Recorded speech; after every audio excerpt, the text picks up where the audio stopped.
I became a first responder because I had that, I guess, the natural helping gene. We talk a little bit about it being a bit of a helper gene that the people that do helper type work have, that where there's a sense of satisfaction that comes with the experience of helping another person. I don't feel that anybody should be in pain, either mentally or physically. If that means just holding somebody's hand while they cry or giving them medication to make them feel comfortable. I was very fortunate to be working that night, and I still consider myself pretty lucky to have been working. Unfortunately, that night we lost one of our paramedics, John Rossiter, when his ambulance was crushed by a tree. My partner and I were actually parked directly in front of his ambulance as the tree fell down. And I was the first officer and the first member who got in to the back of the ambulance during that night. I was unfortunate, you don't get to pick your calls when you're a paramedic, to have been sort of involved in 3 fairly rapid succession responses to people I knew. We always describe it as putting a shoebox into a closet. For me, the closet was getting pretty full.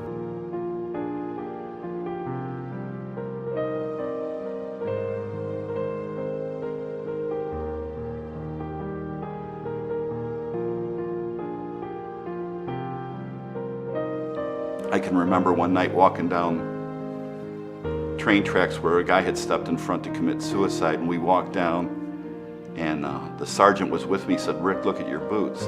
And I had pretty deep lug boots, and I had body parts and intestines up in my boots. Never really thought about the things that I saw. Dealt with, rollover collisions where people were ejected.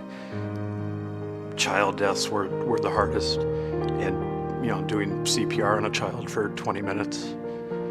I had been through so much and seen so much in the 22 years on the department that my pot was boiling over. I was fit to be tied.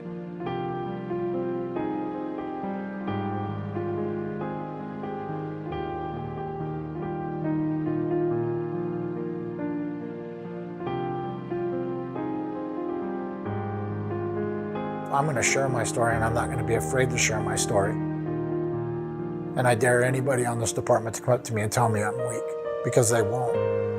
And not one person has. I'm not glad I got to where I was, but I came out of it alive for a purpose, and this is my purpose. My dad told me a story back when he was in Vietnam. He goes, I went 10 days without sleep. And those are the 10 days I remember after 2.5 years, because he never got a break. We encountered a significant amount of calls that might be minute to some individuals based off, their call volume and their encounters, but every call, there's some level of trauma. I think that depression and PTSD is here because we don't get that break. If you don't get a break and you don't sit back and take time to reflect, I think that it just starts to weigh on you so much. We're having people, end their lives or going through these dark pits of hell, and the people that they work with don't always even know about it. It's like this deep, dark secret. It must have been like the first week or first couple of weeks I was even a paramedic student. Some lady threw her little kids off the 4th floor of a building and jumped. That's wrong. 3 DOA. Commander Steve. GG Terminal.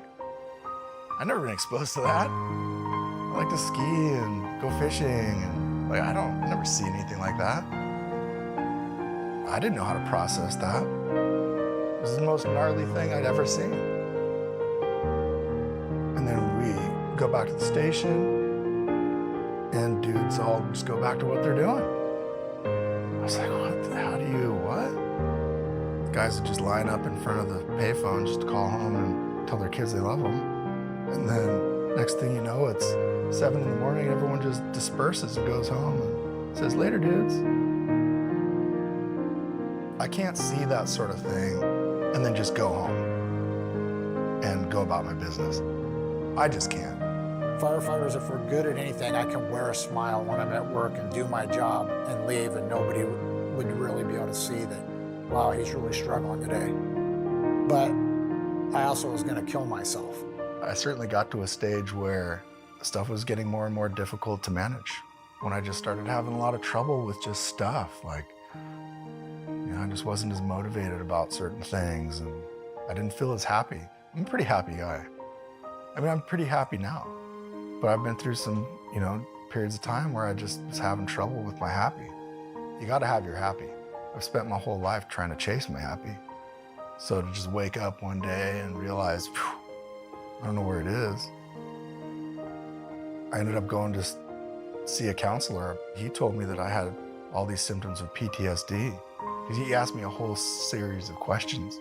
Apparently by the way I answered, he's like, oh yeah, man, this is what's going on.